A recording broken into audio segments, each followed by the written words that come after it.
All right, so here we are at CTIA 2011. We have the privilege of sitting with Mr. Glenn Lurie, who is President of Emerging Devices. A very long title, Resale Partnerships for AT&T Mobility and Consumer Markets. It's pretty good. It's good. That's a long business card. It is a long business Does it take 2 lines actually on the card? No, I gotta look. I think actually we got it on one, but it's pretty long. So they sent us your bio beforehand. We have a lot of questions lined up that we want to ask you, but the first question I want to ask you is of your professional soccer days. Oh, great. Okay. So MLS? No, actually, I'm older than that. So when I graduated from college, there was no MLS. It was the MISL, the Indoor Soccer League. And if you were an American back in those days, your only chance of getting paid. I used to go to play. Anaheim Splash games. Okay, Anaheim Splash. Actually, you see, you're young. So I actually played. So you saw him play against the Portland Pride. Yeah. I actually played a year for the Portland Pride. That was my last year playing. We can ask the story. How'd you get from soccer to being president of Emerging Devices at AT&T? Wow, it's a long story. So I've been in the wireless business. It'll be 22 years coming up, and I was playing ball, and in the off season, I thought I actually had a company that did some work for that had a wireless phone. And this is back in the days of the old Motorola 8000s, which were $2,000, you know, the big brick phone. The Zach Morris phone. Yeah, and I gotta tell you, I just thought it was the coolest thing I'd ever seen. I felt that same passion when I got my first cell phone. I remember when I had to tell my wife I was leaving a job in a downturn economy to make videos for a living. Yeah. I mean, that was probably good for you. Well, in hindsight, it ended up working out well, but having to tell my mother-in-law that I was leaving my job in a down economy videos for a living was tough. So I can relate to that. Can you share from behind the scenes, what was AT&T's thinking in bringing the iPhone initially? Well, look, there's things we've said publicly. So, you know, we had done a couple of things with Apple, right? We launched the Rocker. I remember the Rocker. Right, with Motorola and the iTunes built in. Yeah, exactly. First time that the iTunes client was ever allowed outside of an Apple device. And in that process, Ralph and Steve developed a relationship.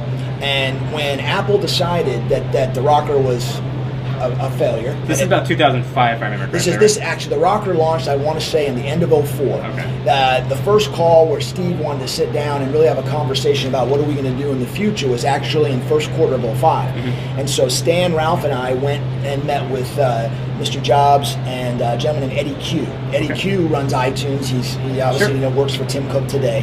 And that was the first meeting of us talking about what do we want to do together. They learned from us, and we learned a lot from them. I mean, they weren't in the wireless space. This was their first jump into the wireless business. And their success isn't a surprise. And I'm just glad that we as partners have had the kind of success that we've had. And can we expect that same sort of success to continue throughout the years? Absolutely. I mean, the 4S launched last Tuesday. 200,000 units? It's the biggest iPhone launch you guys have had ever, correct? Yeah, as far as pre-sale, right? And when you look at what happened, I mean, the same thing happened when we went from 3G to 3GS. We remember that, right? Okay. Everybody said, whoa, wait a second, it's not that big a difference. And 3GS, arguably one of the most successful phones ever. This iteration from 4 to 4S, we're excited about it. And we, even though some of the media and some of the analysts kind of said, it wasn't I'm certainly guilty of falling into that. Wasn't what we expected. Look at what we care about is what our customers. Apple has done an incredible job with their ecosystem. And I say that, I mean from device to content to app store to all the ways that the devices work together. I mean, when you think about the iPhone, iPad, and whatever else you may have, whether you got a MacBook or whatever you have, everything you buy on content works with everything.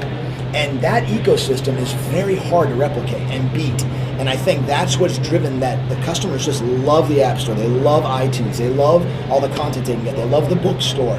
And they've just done such a phenomenal job making it really simple to utilize and get that content that's what's kept them above. The other follow-up questions that we had, and then we'll move off from Apple, I promise. All of your other 4G HSPA Plus devices, in the Signal indicator, either say H Plus or 4G. Can we expect something similar with the iPhone 4S? Yeah, we haven't made any announcements on that yet. We're working with Apple, and that's really all I can say about that right now. Okay. We'll see Friday. How do you guys feel about the new media? So leaks are part of the business. Leaks come out. What's the feeling on those? We really like leaks. They're great.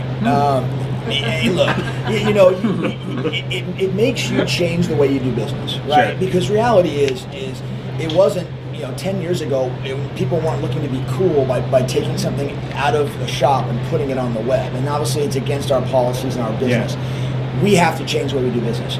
We've had to do things differently. I mean, a great example, and I'll go back to Apple, when we first started to work with Apple, one of the things we had to prove to them is that we could keep things quiet. We're big AT&T. By the time we were big Singular, right? And they're very, very, very good, if not the best, at keeping things very quiet. And so we've never leaked a thing in almost 7 years. It is amazing, though, how fast things spread. And I would say this, and I know I'm on camera, it's amazing how much of it's wrong. I mean, reality, I know my PR folks here that deal with me every day, most of it's wrong. And that's part of the frustration when you know it's wrong and you just have to deal with it and move on. You should see our iPhone 5 rumor library. Yeah. I bet you if I got $1 for every time you had a bad rumor, I probably wouldn't. I might not be here. But point being is that's part of the new world, and we have to embrace it. And being in the line of work we're in and the department you head up, where do you see connectivity going? Obviously, tablets are a new market that didn't necessarily exist 4 or 5 years ago. Actually, try a year and a half ago. Yeah, absolutely. Most of us don't want to run around carrying around our PCs anymore, so we have a tablet. I'd argue 3 years from now, you won't have a PC. You'll have a tablet that may be a PC or it may be an iOS or whatever it is, but you're not going to have both. Today, you might have it, there's 260 million cars on the road, 5% are connected, which I mean embedded module. Yeah. Majority of them are people who are expecting to take this, walk in, and through Bluetooth or connecting that they're going to tether. The future of the automobiles, everyone will be both. Are you seeing it as Kit from Knight Rider? I know that sounds a little outlandish, but I mean, the whole getting in your car, having your phone, and juggling 100 things that's a big problem. It's an old Simpsons episode. It is. Yeah, it is. The fax machine in the car and he drives off the bridge. I actually see it. I actually see it as how the customer's going to want it. This is going to hit the car.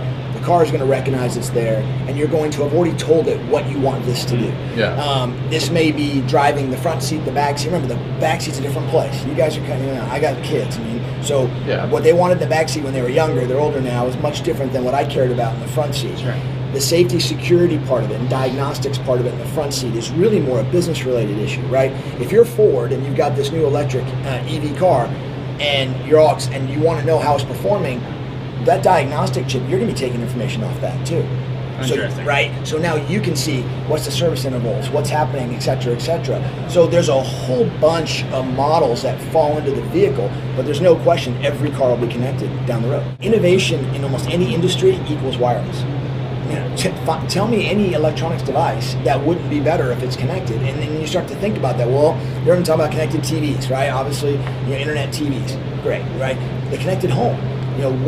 What's the future of the home? And we believe the future of the home is that's going to be the center of the hub of your life. I appreciate the time. No Thank problem. you very much. Thanks. That was very interesting.